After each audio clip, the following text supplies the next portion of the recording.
2 Maart, Christus self ons leermeester. Ons leer van Christus.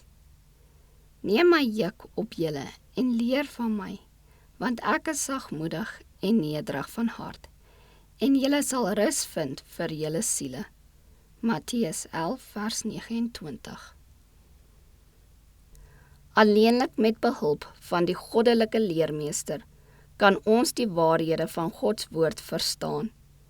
In sy skool sal ons leer hoe om sagmoedig en nederig te wees. Hy leer ons hoe om die verborgenheid van Gods saligheid te verstaan.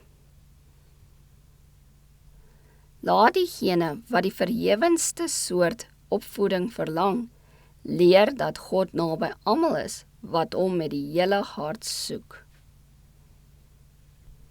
Hoe meer mens van die karakter van God sien, hoe nederiger word jy en hoe geringer ag jy jou eie waarde. Dit is 'n duidelike bewys dat mens God aanskou en dat jy een met Jesus Christus is.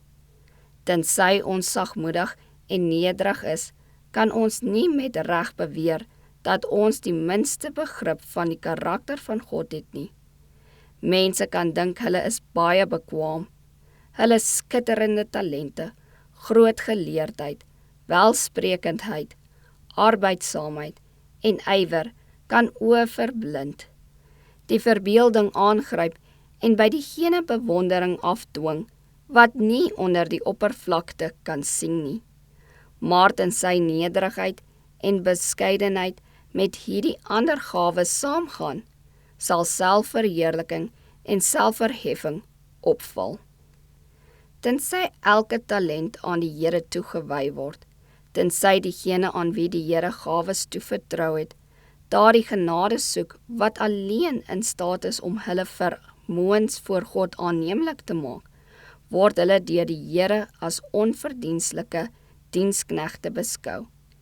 Die offers van God is 'n gebroke gees, 'n gebroke en verslae hart sal U, o God, nie verag nie. Diegene wie se harte versag en onderworpe is, wat die heerlike openbaring van Gods karakter gesien het, sal geen agtelose verwaandheid aan die dag lê nie. Die eie ek sal verlore wees in hulle bewustheid van Gods wonderbare heerlikheid en van hulle eie algehele onwaardigheid.